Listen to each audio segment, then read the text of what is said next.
Thierry Crouzet a réussi à nous rejoindre. Il était dans une révolution numérique, semble-t-il, dans un endroit secret. Alors, merci d'être là, Thierry. Depuis le début de ce salon, pour la première fois, pour la première fois au Salon Congrès Insulaire, pour participer au numérique numéro 3. Donc Thierry, il a un parcours très divers, beaucoup d'expérience dans le monde, on va dire, informatique. Et aujourd'hui, en tout cas, notre causerie littéraire, tous les deux, c'est pour parler de littérature qui est insulaire. Il y a un petit souci qui va se régler. De littérature insulaire, parce que nous allons évoquer ensemble un ouvrage qui s'appelle Genius Locus, le génie du lieu en latin, et qui se passe sur une île méditerranéenne, dont on a même le plan dans le livre. Alors, pour présenter rapidement cet ouvrage, Thierry a choisi effectivement de l'appuyer sur une composition musicale de musique sérielle. C'est-à-dire qu'il y a plusieurs personnages qui apparaissent dans cette île. Il y a un artiste peintre avec son modèle. Il y a un barman, il y a un journaliste, il y a des jeunes femmes. Il y en a une qui a disparu il y a longtemps, qui est une figure littéraire en fait. Et donc tous ces personnages sont dans cette île. Alors je retrouve l'emplacement de la carte, c'est tout au début, qui s'appelle Roquerolle. Et donc on va peut-être commencer par là. Cette île ressemble à quoi dans ton imagination? Est-ce que c'est une île littéraire ou est-ce que c'est une île géographique qui t'a inspiré plus particulièrement? Alors, je suis né à Sète, donc sur une presqu'île, aussi une presqu'île, elle est connectée, il y a deux bras de mer qui la connectent, et j'ai vécu à Bellerive-les-Bains, qui est une presqu'île qui est face à Sète sur l'étang de Thau. Et Roquerolle, c'est un rocher sur lequel il y a un phare au milieu de l'étang. Donc c'est par rapport à vous, c'est juste un petit rocher. Et l'idée de l'île, c'est quelque chose qui, je crois que ça fascine tout le monde, une île. Donc on a à la fois envie de vivre sur une île, on a à la fois envie de s'enfuir. Et moi j'ai décidé dans ce livre d'essayer de faire de l'île le personnage principal du récit. C'est-à-dire que les personnages humains ne sont pas importants. Et le but c'est d'essayer de les effacer pour construire une île qui est imaginaire, mais qui aurait toute la couleur d'une île réelle. Donc mon but c'est qu'on croit que cette île existe et qu'elle donne l'impression d'exister. C'est pour ça que je me suis appuyé sur le principe de la musique sérielle. Alors le principe de la musique sérielle, c'est que quand on prend des notes, une série de notes qu'on va jouer, on s'interdit de rejouer une note avant que la série soit terminée. Donc si on prend 12 notes dans le cadre de la musique dodécaphonique, il faut jouer toutes les notes de la série. On choisit de mettre Do, Ré, Mi, on choisit un ordre pour les notes, et on va les jouer tout au long du morceau dans l'ordre qu'on a fixé au départ. Alors bien sûr, on peut faire des accords, jouer plusieurs notes à la fois, mais dans l'ordre de la série. Donc je m'étais dit que ça serait un bon truc pour essayer de rendre les personnages secondaires, de les faire passer à l'arrière-plan. Comme ça, j'ai pas le choix en fait, c'est la série. À chaque chapitre, je me fixais une série avec les personnages, presque aléatoirement. Et je me disais, je vais, pendant tout ce chapitre-là, je vais les utiliser cycliquement comme ça. Alors soit seul, soit dans un groupe, soit deux à deux. Et je vais essayer d'écrire une histoire qui se passe sur l'île. Et donc l'histoire, je ne savais pas ce que j'allais écrire. J'avais juste pour but de décrire l'île. Donc l'histoire n'est pas importante en elle-même. J'ai essayé de la rendre amusante et de faire une parodie de polar, c'est un pseudo-polar. Mais le but, c'était vraiment de décrire l'île. Donc, alors ça, c'est venu après pas mal de lectures de Loulipo, de Pérec, du Nouveau Roman. Donc c'était des choses qui, jusqu'au début des années 80 en France, c'était vraiment assez populaire, en tout cas dans le domaine expérimental. Et moi, j'ai écrit ce livre en 93, en fait, la première version.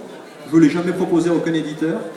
Je l'ai réécrit, retravaillé en 2003 quand j'habitais à Londres, parce que je me sentais super loin du Midi quand j'étais à Londres et j'avais besoin de me ressourcer indirectement.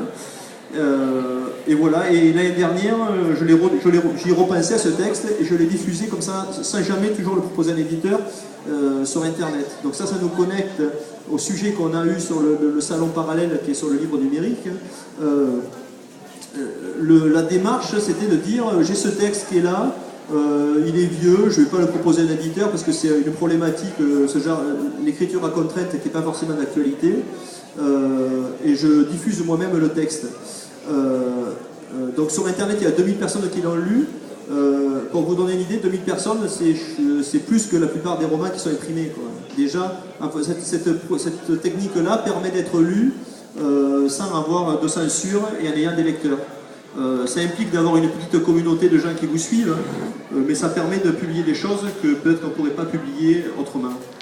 Donc voilà, c'est l'histoire de ce livre. Et Esprit pour venir ici, j'ai fait une version imprimée. Alors ce qui est rigolo, c'est qu'on a l'impression que c'est un vrai livre, mais en fait c'est un faux livre. Vous pouvez le lire, il est vrai, mais j'ai imprimé 10 exemplaires à la demande sur un service d'impression à la demande. Donc aujourd'hui, on n'a pas besoin de stocker, d'imprimer 1000 livres. Vous savez que pour qu'un livre coûte un prix raisonnable comme ça, il faut l'imprimer minimum 500. 500, ça va vous coûter en gros, on va dire, pour faire simple, 3 euros, donc c'est 1500 euros qu'il faut débourser si on veut sortir 500 exemplaires. Ouais, si on n'a pas déjà tout le réseau de librairies, ça sert à rien. Donc tous les gens qui s'auto-éditent en payant 1500 euros des bourses, ils jettent 1500 euros par la fenêtre. Alors qu'avec cette nouvelle technique de pouvoir imprimer à la demande des livres qui sont de qualité identique à ceux que vous avez chez les meilleurs imprimeurs, ça permet de jouer, d'expérimenter sans prendre de risques a priori. C'est assez intéressant. Bon, en fait, moi je ne l'ai pas du tout lu comme tu viens de le dire. Puis j'ai envie de dire à nos amis publics et d'Ouessant, surtout les Ouessantines, c'est pas forcément bloquant le livre numérique. Au contraire, moi ce qui m'a marqué, c'est tu as pris un parti dans la construction des chapitres qui est de mettre certains mots en caractère gras. Alors on pourrait reconnaître des tags, des nuages de tags mis en valeur sur un blog, et à chaque fois, à chaque chapitre, il y a un lexique qui est très poétique en fait, comme l'écriture d'un nouveau langage qu'on retrouve. Alors parfois c'est des explications réelles, parfois ce sont des explications imaginaires. Donc je pense que ça c'est intéressant, cette construction du langage, cette construction de l'écriture, parce que ça n'a rien à voir avec les autres livres qui sont ici sur le salon, que tu as écrit et qui concernent justement ce qu'Internet change au monde, comment tout ce qui est les flux, parce qu'il y a 2 autres ouvrages qui sont sur le stand qu'on peut découvrir. Alors, est-ce que tu as voulu inventer une nouvelle écriture? Comment tu as conçu ce cheminement des mots? En fait, à cette époque-là, je travaillais dans la presse quand j'ai écrit ça, j'étais journaliste, et dans la presse, on fait beaucoup de mise en page, quoi. Il y a toujours, quand on écrit un texte, il y a toujours un encadré qui développe un point. Ça, c'est une règle de la presse, on écrit un encadré, 2 encadrés. Et en fait, plus, ce que j'ai travaillé pour les éditeurs américains, donc ce qui m'apprenait, c'est que plus on crée d'encadrés, plus on a de lecteurs, en fait. C'est qu'on décompose le message pour le simplifier à l'extrême. Donc, et puis ça fait des mises en page qui sont pas mal, des fois. Donc dans les premières versions de ce livre-là, je voulais faire des encadrés, c'est-à-dire qu'il y a le texte principal et je voulais mettre des encadrés. Et donc l'idée, c'était plutôt que de décrire un personnage dans le texte, je faisais un encadré sur le personnage. Donc le mot en gras appelle la description du personnage, ou d'autres choses, de l'île elle-même, d'un port, d'une rue. Donc ça fait qu'il y a 2 niveaux de narration, mais qui sont imbriqués l'un dans l'autre. C'était pas nous, et je pensais déjà au début, c'était le tout début de l'hypertexte. Donc on savait qu'on avait des liens hypertextes qui apparaissaient. Donc c'était une façon de simuler le clic. Je clique sur le nom du personnage pour avoir la fiche du personnage. Ça avait déjà été fait plus ou moins, hein, l'invention de Morel de Bio Casares est déjà un texte avec des notes, et il a été écrit 50 ans avant que je fasse ça. Donc il y a une tradition littéraire qui cherche à déstructurer le récit comme ça, et de laisser le lecteur éventuellement lire les notes ou pas les lire. Donc voilà, moi c'est la mise en page actuelle, on est presque obligé de lire les notes, parce qu'on y tombe dessus forcément, parce qu'elles prennent beaucoup de place. Donc c'était tout ça, c'était la mise en page, décomposer le récit, et j'avais pas envie de créer des personnages avec de la psychologie, tout ça. Moi je sais pas, mais pour moi il n'y a pas beaucoup de psychologie dans ce livre. Les personnages, ils sont très vivants, ils sont très vivants, très incarnés, en tout cas on les voit vivre, hein. Ils ne sont pas secondaires, ils ne sont pas accessoires. Au contraire, moi je trouve qu'ils sont très bien dessinés, surtout les femmes. les personnages féminins. Donc effectivement, il y a une jeune femme qui est décédée, tel un sosie, tel le modèle du peintre. La femme et l'île, en fait, se rapprochent de la thématique de la figure littéraire insulaire et féminine. Enfin, moi, ça m'a beaucoup touchée, en tout cas, ce parcours féminin, ces femmes qui sont dans ce livre. Donc, en fait, tu les as apportés rien pour ça. Parce que, moi, je l'ai appelé, je dis, mais aucun libraire ne peut commander ce livre, comment ça marche? Au secours, on n'arrive pas à les avoir. Donc, en tout cas, merci de nous faire ce cadeau du génie du lieu, et on va peut-être parler de ce génie du lieu pour toi. Qu'est-ce que c'est? Il doit y avoir un passage où je le définis vers le début, je ne sais plus. Le génie du lieu, c'est quelque chose que j'ai ressenti. Pour un Méditerranéen, c'est peut être implicite. C'est cette impression qu'on a des fois quand on est quelque part, qu'il y a quelque chose de spécifique à cet endroit. Et moi, c'est quelque chose que j'ai pu ressentir dans beaucoup d'endroits où les hommes avaient mis leur marque. Par exemple, à Ouessant, en faisant la balade sur la côte, là, il y a un petit port vers l'extrémité de cette branche de l'île. On voit un escalier qui descend dans un petit goulet.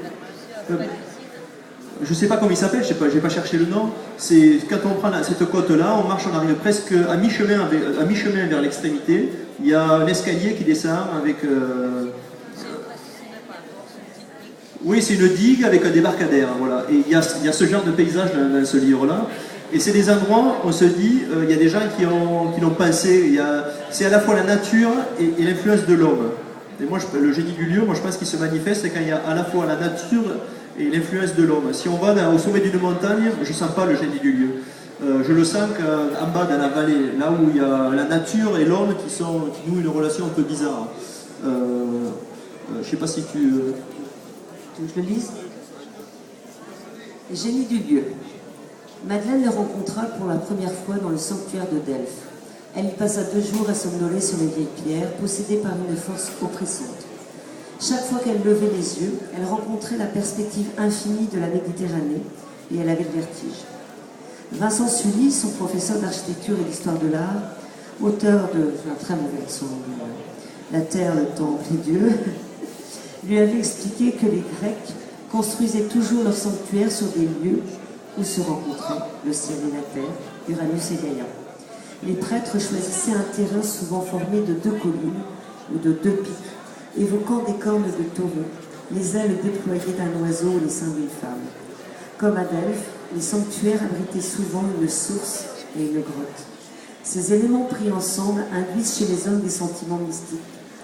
Même les athées comme Madeleine les ressentent avec une acuité stupéfiante. Elle note alors que l'île, avec sa forme de V, ressemble elle aussi à une aile d'oiseau. Alors, ce qui est rigolo, c'est quand j'ai dessiné la carte de l'île, je connaissais pas cette tradition grecque. Donc j'avais dessiné l'île et fait une topographie qui correspondait à celle que les Grecs cherchaient. Donc c'est le hasard, je ne sais pas pourquoi, mais est-ce que c'est le hasard ou est-ce que j'ai forcé la fiction à ressembler à ce que j'avais trouvé, je ne sais rien. Mais en tout cas, j'avais dessiné l'île, la forme d'aile, etc., avant de trouver ces sources. Donc, c'est intéressant, ça c'est les mystères de la littérature. Hein, pourquoi on s'enfonce dans une histoire comme ça. Mais dans ce livre, il y a beaucoup de sentiers côtiers. Il y a beaucoup de choses qui se passent sur le sentier côtier. Et je pense que si on s'en va là sur le chemin, ça aurait pu se passer ici. J'aurais pu raconter la même histoire à Ouessant et je pense dire tout ce que j'ai dit, j'aurais pu le transposer ici, sur une île réelle, comme je ne connaissais pas Ouessant, mais j'aurais pu tout écrire ici, pareil, je pense. Ouais. C'est un peu le quintessence de l'insularité, ce livre, en fait. Donc, chaque insulaire peut se reconnaître dans ton île, celle que tu nous donnes dans le génie du lieu. Donc, on va pouvoir avoir une dédicace ou il va falloir te courir après partout dans l'île. Tu vas passer un petit moment. 5. Il y en a 5, comme il ne reste plus que 5 livres du Faramédée aussi. Donc, c'est l'après-midi des 5. Donc, Thierry, vous pourrez vous dédicacer tout à l'heure. Merci. Merci, je suis content d'être là parce que c'est vrai, je revis ça et à la fois le numérique et on est sur une île dans ce nouveau monde. Donc, non, c'est intéressant. C'est bien d'être ici en tout cas, ça fait plaisir.